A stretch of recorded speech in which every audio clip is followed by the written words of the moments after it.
Kër Massar Diamaguène Diacksao taxawaay bi ñu am pour wane ni d'accord. mooy seen manifestation yi. waaw parce que quand on n'est pas d'accord on dit non. loolu moo war a doon seen taxawaay. parce que quand même dañu yàpp banlieue bi. c'est les mêmes problèmes qui reviennent at mu jot ñu ñab-ñabal waruñu toll ci politique gu ñab-ñabal ministre bi dem fa lu baax la. mais jàpp naa ni demam waroon na jiitu pour saytu travaux yi fan la toll bu njëkk. ndax avant taw yi la woon. avant taw doo bàyyi ba mun a këtt ne jonn wala ba mbir yi ne bëreet sa kaw nga ñëw dugg na ci biir ndox mi. mook ñi mu àndal ça c'est bien pour ñu natt tolluwaayu ndox mi pour xam ni lii du ay caaxaan. ginnaaw xale yi fay tëmb jaan mën na faa nekk. lu ne mën na faa nekk. feebar yi courant yi fiilu courant yi les populations de la banlieue sont très fatiguées. gis nañ benn fas boo xamante ni. ci biir ndox mi la. oui les populations de la banlieue foo mën a natt seen coono weesu na fa. et je pense que elles méritent respect. Parce que les populations de la banlieue, si elles sont ôtées de l'économie du pays, dëkk bi dootul dox. Si elles sont ôtées, si dañ leen dindi ci li ñuy woowee la population active, dëkk bi dootul amati économie, dëkk bi dootul dundati. donc nañ leen delloo seen dignité. delloo leen seen dignité mooy di sàmmonte ak liñ leen dig. boo ma digee dinaa saafara mbënd mi mais saafara ko. mais aussi nga jël ci ay mesures yu mot. mesures yu mat mooy. est-ce que fii nit ñi war nañ fi dëkk. voilà la question. fii nit ñi war a dëkk. loolu état mooy jël responsabilité parce que dañ la fal. fi nit ñi mu warul dëkk. ñu jëlee leen fa yóbbu leen feneen foo xamante ne mën nañ fa dëkk ba pare balaa ñoo tabax ay kër. di defari tëli ay mbedd di ñu defari tëli nañ ñu defaral ay fi nga xamante ne fa la ndox mi di jaar. boo jëlee exemple Guédiawaye dans les années 80 mosul taa. mais bi fa ay tali amee. et puis gouverner c'est prévoir. est-ce que loolu déjà état bi dina ko def. prévoir bi ngay wax nii. mais lu mu war a def la. bu dee saa su ne këtt ne jonn lañ leen di oui gis. mais dañ ne mais loolu mu ngi dépendre ci taxawaayu bi askan wi di am. c'est un signal fort que les jeunes de. Tivaouane Peulh Diacksao. Kër Massar. taxawaay bi ñu am taxawaay boobu la ñu war a am parce que mbéjum kanam boroom a koy fajal boppam.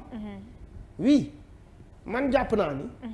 mu dugg ci ndox mi ñëw xool affaire yi warul nekk simplement un acte folklorique dafa war a nekk loo xamante ne effectivement. dañ ciy jóge wut ci ay saafara ba faw yenn saafara yi ay mesures la yu état di jël. yeneen saafara yi aussi c'est au niveau comportemental parce que léeg-léeg gox. nga nekk fa. am fu kanting foo xamante ne kanting waru fa ne. nga def ko fa. am fu garage warta ne nga def ko fa parce que tout simplement monsieur le maire mooy joxe ay permis d'occupation warul. leneen li ci topp état xaw a góorgóorlu yenn saay def ay canalisation population yi tuur ci ay mbalit. nit ñi yor seeni camion grava sëkk ko ñi. tey foo dem gis fa borom sareet yi yor seeni grava yóbbu fu ne loolu du yoon. te état bi du ci jël les am responsabilités na loo xamante ne responsable ay mesures yu fortes la yu état war a jël. est-ce que tey war nañu jóg def audit ci ñi nga xamante ni ñoo yor suuf soo xamante ni waruñu ci dëkk ñu koy jaay askan wi parce que bëgg dëkk Dakar aussi taxul nga dëkk ci place. mais loolu c'est les municipalités lu ñu war a xool la ku jóg ñu jox la kër te xam nañ ni yenn saa yi fi ngay joxe kër waroo fa joxe kër te léeg-léeg en fait sax c'est simplement des permis d'occuper tout simplement pour faire de la politique alors que en fait ñi ngi koy jox man démb la ma sama benn xarit woo ne ma wëy man maa ngi nii di waaj a jóge fii amatuma fu ma dëkk am oo ma sax moyen bu ma tuxu oo ma sax moyen bu ma yóbboo samay bagages abal nañ ma fenn et puis en déplaçant les gens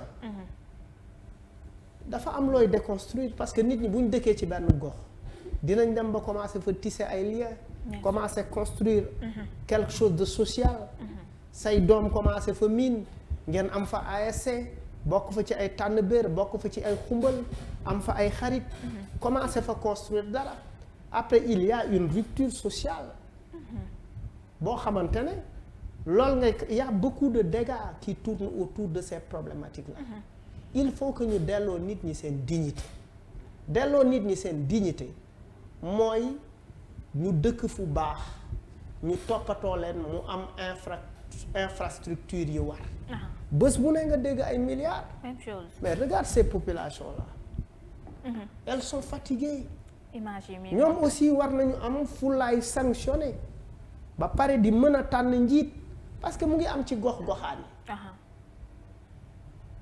damay fal ku ma mën a représenter damay fal ku ma yëg xoolal lii c'est vraiment pas c'est triste. C'est triste boo demee ci terrain bi ngay xam réalité yi nga xamante ni moom moo nekk ci dafa mel ni des fois autorité jàppoon ni dañuy foog ni Dakar sa limite ci Almadies ak fi nga xamante ni moom moo di ville te ville tey sax bu ñuy xool am na partie yoo xamante ni day inondé tey jii bu ñu xoolee Antoine Félix Diome génn avec costume am casquette am def masque am dugg est-ce que xamoon na dëgg-dëgg les réalités du terrain. oui du ma ne xam nga ministre de l'intérieur quand même kenn mënul wax ni amul information. waaw. kenn mënu ko wax danga naan.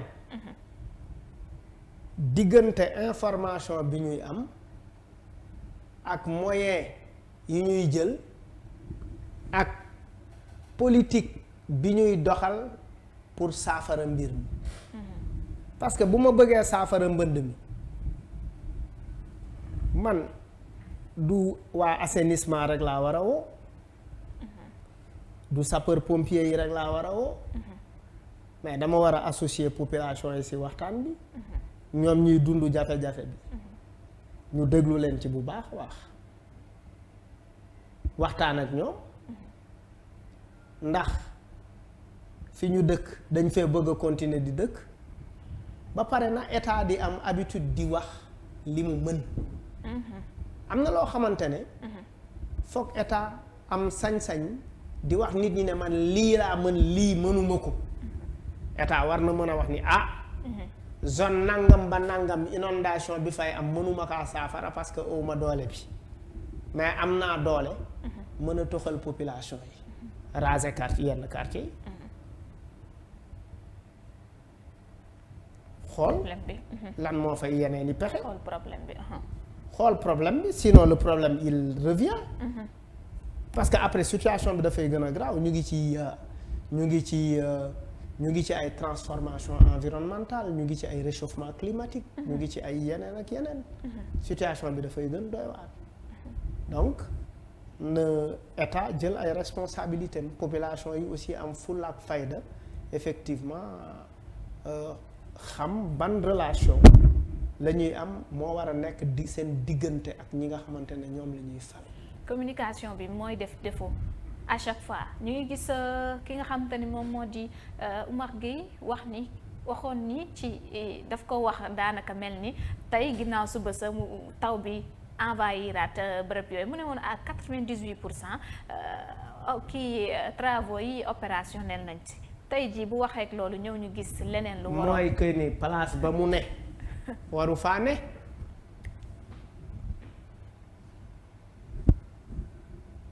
mooy place ba mu ne il ne maîtrise pas son sujet et quand quelqu'un ne maîtrise pas son sujet et pour un sujet aussi important nga wax ci li nga xamante ne moo la weddi en moins de 24 heures.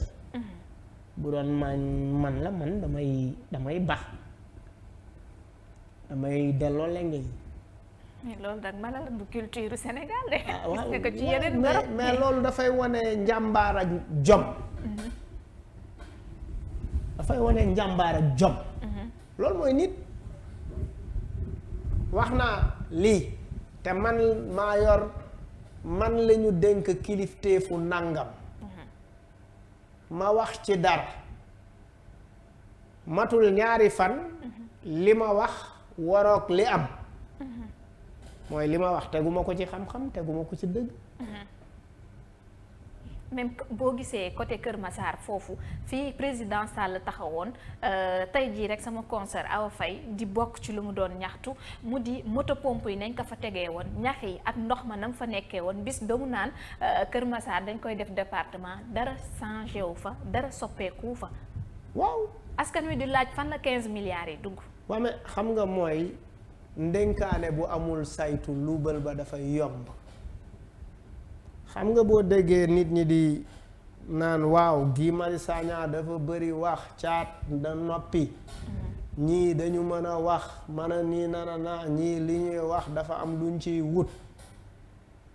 parce que simplement dañu bëgg ndénkaane bu ñu dénkee nit ñi di saytu li tax ñu leen di dénk. c'est aussi simple que ça du leneen. léegi nag population bi moo war a exiger saytu bi. yenn mouvement yi walla yenn journalistes yi walla yenn médias yi lan rek la ñu mën alerter ak signaler. pour que aussi population bi wëlbatiku ne effectivement ñun nii la ñu bëgg ngeen jiite ñu. ñoo leen dénkoon nàngam foo leen ci toll.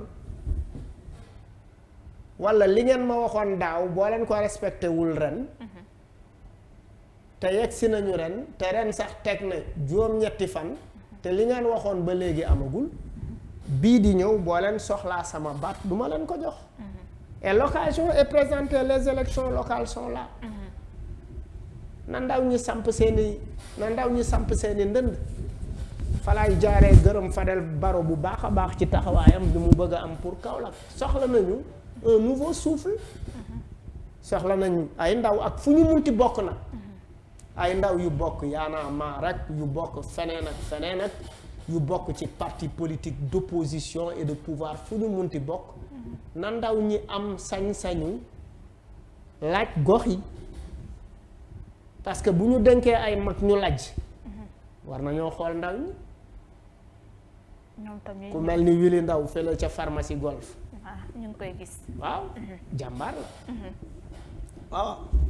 ñu ngi gis kon benn mun nañ am espoir que aussi que. waaw dañuy conscience bi ñuy am ndaw ñi dañ ko ragal mais li ci jiitu nag mooy nañ daw bindu ji. parce que bu ñu bindu jiwul ci liste électorale yi.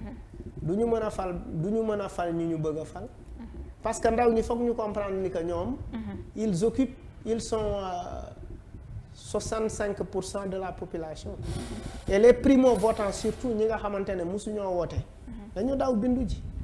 Malal tey bu ñuy wax ni 1000 milliards dépensé nañ ko ci wàllum xeex inondation yi diggante 2005 ak nagani si 16 ans yoo xam te ni ñu ne lu toll kon ci 1000 milliards def nañ ko ci te lii amul saafara est-ce que tey jii problème amul. pour man oui problème am na ci kay xam nga 1000 milliards du 500 francs CFA tu parles de 1000 milliards. mooy 1 milliard c'est égal à 1 million. égal à 1 milliard c'est égal à 1000 millions. C'est égal 1000 millions 1000 fois. 1000 millions 1000 fois. 1000 millions 1000 fois c'est énorme. parce que buñ ko defee niñ ko war a defee at mu jot ñi defaroon xanaa kay bu ma la dem boo gañee benn marché est-ce que ñiy gañee marché yi du ñu ay xaritu ñiy joxe marché yi. donc bu fekkee Fat Ndiaye salon de coiffure la yor. ñu war a régler problème mu mbënd mi war a def ay war a def ay canalisation ma jël ko jox ko Fat Ndiaye te moom lett mèche la mën ak rosa ak make-up